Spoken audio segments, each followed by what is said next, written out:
Let's make them kiss. What's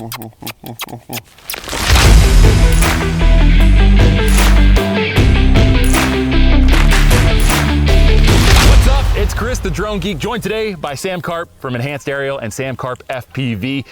Today's episode of Let's Talk Drones is brought to you by The Droning Company. Check them out online at thedroningcompany.com across all major social media platforms, and make sure you get subscribed to their YouTube channel. Lots of great drone content there, including content from the both of us. Lots of good videos there. Get subscribed to their YouTube channel. Make sure you check them out online, The Droning Company at thedroningcompany.com and across all major social media platforms. Today, we are here at, what is this called? Is it Collier Lake? Collier Lake. Collier Lake in north central Pennsylvania, around central Pennsylvania closer.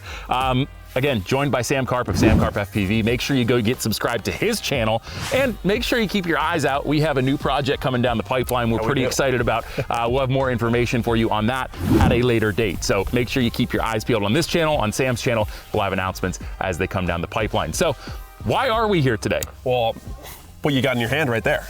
Yeah, that's the big one. Yeah, this is why we're here. We're here, the Air 3S just dropped last week. I was very fortunate to be able to get mine somewhat on time. Yeah, because a lot of them are getting held up at customs. Yeah, that's still happening. And for those of you that are still waiting for yours, I'm like deeply sorry for that. That sucks. And I know that's got very little value from somebody that's happily holding theirs in their hand, but like genuinely, it's terrible what's happening. So I am sorry. Be patient. I'm sure it'll all work out. Just gotta keep the faith. You gotta keep the faith. I will say, I'm excited to get this thing in the air. Yeah, I haven't seen it fly yet, so I'm pretty stoked for it. I did get a chance to fly it yesterday when it first got in, so I was really excited about that. Put it up in the air. I got to play with it a little bit, but I didn't really get in depth quite as much as I wanted to. What I'm really interested to see is how this compares to that. Yes, so this is the MAVIC 3 Classic, and as far as like price points go, these are probably going to be the most comparable drones. Very similar. If you're looking at the MAVIC 3 Classic, that's going to be slightly cheaper. Yes. And vice versa. This is going to be a slightly more expensive, but yeah. And while we're talking about the difference between the two, price range, MAVIC 3 Classic's what, around 1,400? I think it's 1,400 right now, just base, like no fly more combo or anything. Yep. Just base with the RCN. Two? I think it goes with the two. Yeah, so around, I think it's 1,400. Yeah, okay. And then for the base, no fly more combo, no DJI RC, just the RC N3 is about $1,100 for this. So you are paying about $200 less, or about $300 less than this for this. The difference that I see on paper that's most glaringly obvious is the sensor size disparity. Now, we did get an upgraded sensor with the DJI Air 3S from the Air 3. We do have a 1-inch wide angle sensor and a 1/1.3-inch telephoto sensor that has had the image processing sort of given a boost up from the Air 3. MAVIC 3 Classic, what do we got? We're working on with 4/3 sensor. Straight up. Just straight up. Just straight up. Just 4/3 sensor. The primary benefit I think you're going to get from this is the fact it is larger, so you're going to have better low light performance. Yes. As well as the adjustable aperture. 100%. Which will just help with exposure in strange lighting conditions, kind of like this. We've been experiencing cloud coverage coming in and out. Yeah. That you're stuck with just an ND filter, or if you wanted to change the ISO or shutter speed, which isn't ideal. No, yeah, if you adjust the shutter speed, let's say, for instance, you have to bring the exposure down because it got bright out like it is right now, you now are playing with the way that not only your exposure looks, but also the way that your image actually plays on the screen. It will get very weird non-motion blur. It's gonna look very like oddly smooth. We all like a good smooth video clip, but like there is a point where the shutter speed plays in and it might look like unnatural. Yeah, yep. So you want a little bit of motion blur. A little bit. So that has always been one of my chief complaints of the Air series, is that they don't have the adjustable aperture. I don't know that we'll ever get that with the Air series. I think it's one of the differentiating factors between the MAVIC and the Air. Probably going to stick out with the MAVIC series. I would say so. But I am excited to see how the image processing compares to the MAVIC 3 Classic. And really, because we sort of lack the telephoto on the Classic, what I'll do is when I get back to Jersey Shore, I'll do some intercuts with the MAVIC 3 Standard and its telephoto sensor, so you can see the difference between the two. That's probably the thing I'm the most excited for. Prediction is that the sensor, like the primary sensor on that, is going to be phenomenal, and that I'm assuming it's going to be very close to what you get off of the MAVIC. I've never had the ability to have a telephoto lens. I've always been running just a drone with single lens, So having a 70 millimeter on that, I'm really curious to see what kind of shots we can get. So am I. We won't be able to do it in this review, but we will do another video in low light where we compare the Classic to the Air 3S. That's where I think the tale is going to be told. Yes. I do think the upgraded sensor size on the Air 3S, the 1-inch sensor, is going to be fantastic in conditions like this. It's going to probably rival what we've got with the Mavic 3 Classic, but I think the Mavic 3 Classic might still reign supreme in low light. That is a good prediction. Yep. I think that's pretty accurate. I think so. So well, let's not blow any more hot air, man. Let's get the drones in there. Let's see how they compare. Let's do it.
That was a ton of fun. That was actually a ton of fun. It was. So you just got to see a little bit of like a highlight reel, the comparisons between the Air 3S and the Mavic 3 Classic. I want to get your point of view first. What are you thinking? That thing rips. It rips. That is fast. It rips. Top speed that I achieved on this so far is about 47 miles an hour. Yeah, that's, I think, I might be wrong. I think the quoted is around 60. That's what I've heard. We are dealing with some wind right now, kind of in the valley, so that's, I assume, could be the problem. There. Yeah. Either way, that thing is fast. It's very fast. On top of that, probably the first thing I noticed booting up my drone and that drone there, we set the white balance to exactly the same, 5500 kV. Yep.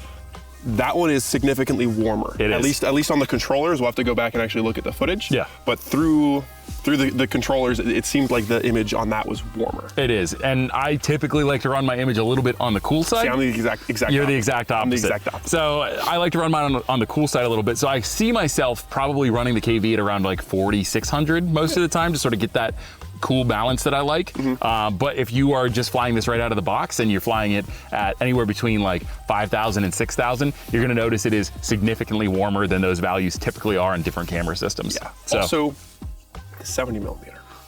We gotta talk about that. I loved messing around with the 70 millimeter. We gotta talk about that. The compression that you can get out of that, super cool. It's beautiful, and Super cool. I will say the compression is fantastic. The quality on the Air 3S is far superior to what I think the Mavic 3s is capable of.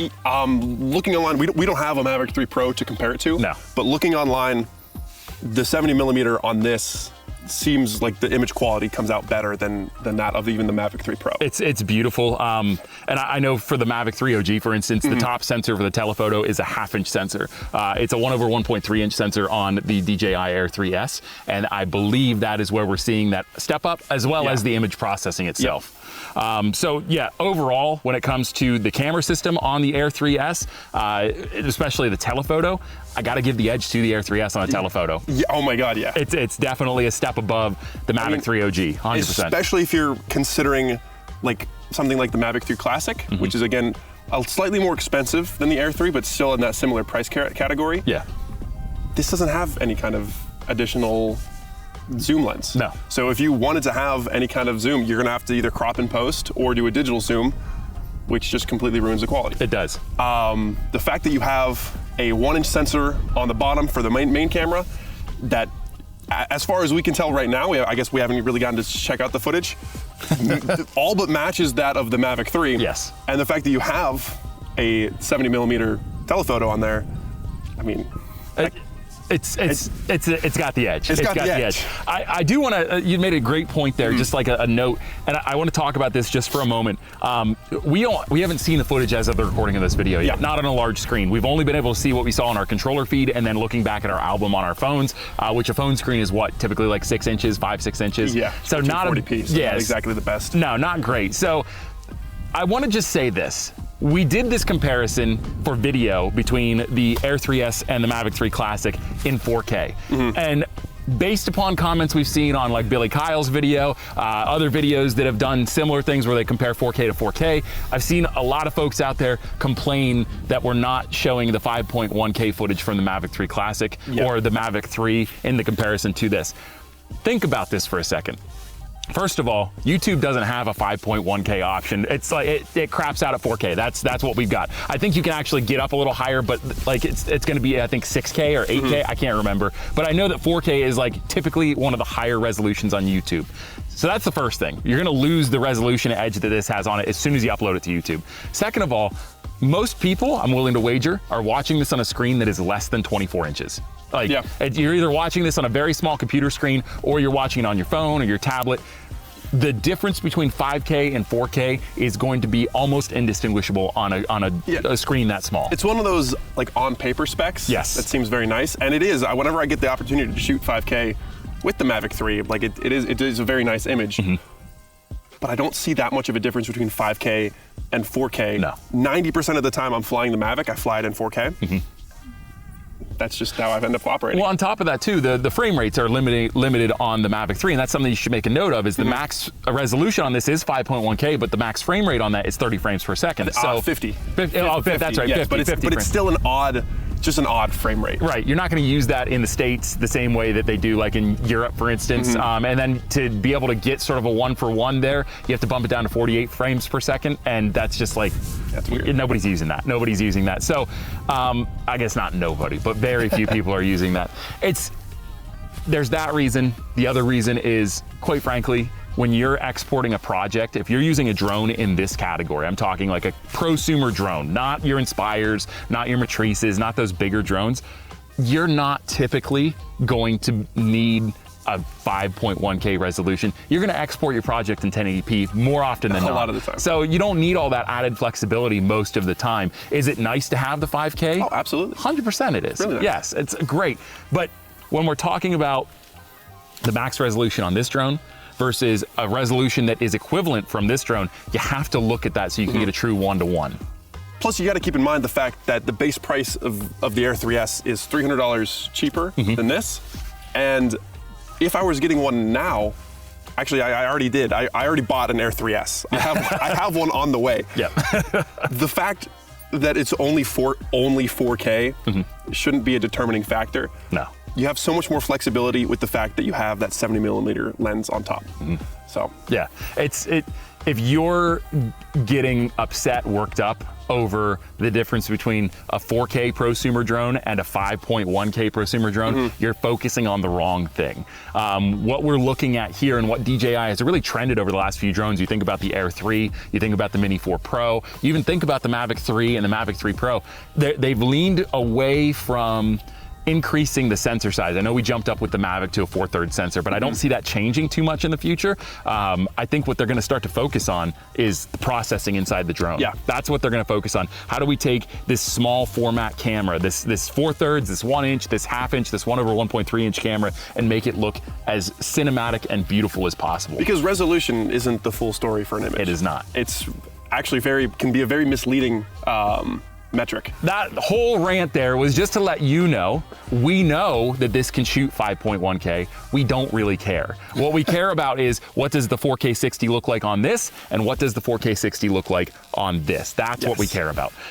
So let's get into that now that we're off of our rant. Let's talk about the difference. We're in broad daylight. It's a beautiful day out today. Lighting conditions are fantastic for the most part. One thing to note was we did have a few clouds coming through. We did. So it was a little tricky to sometimes match the shots perfectly. Yes. But outside of that, I think we did a pretty decent job. Yeah, I think the same shots. It gives you the idea of what you can expect. You know, my take on this, if I had $1,500 in my pocket right now, and I had the choice between that and this, I'm buying this all day. Me too. I'm buying it all day. Me too. So I didn't at first because I was like, I have the Mavic 3 Classic. I don't necessarily need one. However, again, the fact that it has that 70mm lens on the top, I pulled the trigger. I got one. It's on the way. I'm really excited for it to show up. It's and having redundancy between this and that is going to be nice. 100%. This is the way I feel about it. So when you're shooting landscape, you know, people get hung up on sensor size. This is the other thing. You're probably sitting there going, well, this has a 4/3 sensor. This has a 1 inch sensor. This would obviously be better, right? Not necessarily. In certain things, conditions. Low light especially. We haven't gotten to test that yet. No, but we will. Yeah. We'll get around to that in a future video. But we're talking lighting conditions like this where we're shooting largely landscape, maybe some tighter shots and stuff like that. Really, the sensor size 1 inch is plenty. Like, you don't really need much more than that in lighting conditions like this. So, I agree. Yeah. Yeah, so your take's the same? My take is the same. I love that drone. This is a great drone. This is a fun drone. For mine. Whenever I get mine, my Mavic 3 is probably going to be sitting on the shelf a lot more often, which is sad for the Mavic 3, but you got to do what works. Yeah. You have to do what works. Yeah, I would say, I think the consensus between Sam and I is the Air 3S has a superior image quality. If you already have a Mavic 3, be happy with your Mavic 3. Right. This is a phenomenal drone. Don't go out and sell your Mavic 3 to get an Air 3S. I absolutely love this drone. The image quality that the Mavic 3 produces is phenomenal. So don't have any like FOMO. You're not really missing out on too much if you already have a Mavic 3. If you don't have the money for this, if you need to go to a credit card or you want to sell your Mavic 3, just don't do it. Don't do it. I know we've been ranting and raving about how great this is, but seriously, like, this is still a fantastic platform. Absolutely. And let's not forget, this does have some flexibilities in it that this does not have. We were just talking about the changing lighting conditions that we had going on. The fact that this has an adjustable aperture is incredible. I was able to just on the fly change the aperture around and adjust for those changing lighting conditions. I could not do that. I had to change. My first move when the lighting conditions changed, i.e. it got cloudy, was I needed to either slow my shutter speed down or speed it up. Yep. And that immediately affects the way that your image looks. Now, changing your aperture also does, but not quite as noticeable as changing your shutter speed. I believe around 6, f6 on the Mavic 3 is around where the sharpest aperture is. Yes. But I mean, it's very negligible. Yeah. It's not going to matter all that much. It's not going to matter. You will not notice the difference. Most people will not notice the difference between somebody shooting an f6.3 and an f1.8. Where you are going to notice it on a drone anyway. Yeah. Where you are going to notice the difference is if you're shooting video at 1/3200 shutter speed versus 1/120 shutter speed. It's going to look a little different. It will immediately be obvious who's shooting at a higher or faster shutter speed. So yeah, overall, love the Air 3S. I'm excited for you to get yours. I'm excited too. The next video that I do with Sam is gonna be a low light comparison between the Mavic 3 Classic and the Air 3S. I will be doing some other review material on the Air 3S in the meantime, but make sure you check that video out. If you liked this video, make sure you hit the thumbs up icon down below. It helps us out a lot, helps get this video out into the algorithm to more viewers like yourself. If you love this video, you love drone content shot by drones, about drones, and for drone pilots, this is the channel for you. Make sure you hit the subscribe button if you haven't already. While you're at it, hit the bell icon too. You'll get a notification every time I post a new video. Make sure you get subscribed to Sam Karp FPV. He's got a YouTube channel. I'll post some more videos. You gotta post more videos. Post more videos. You gotta post more videos. The one video he does have is fantastic though. So make sure you get subscribed to Sam's YouTube channel. The more of you that subscribe, the more pressure he has to make more videos. So help me out, get him to make more videos, get subscribed to Sam Karp FPV. I've got a link down below in the description of this video. Until next time, I'm Chris the Drone Geek. This is Sam Karp. We're out of here. See ya. Yo, what you say? Steady screaming, YOLO, rockin' polo.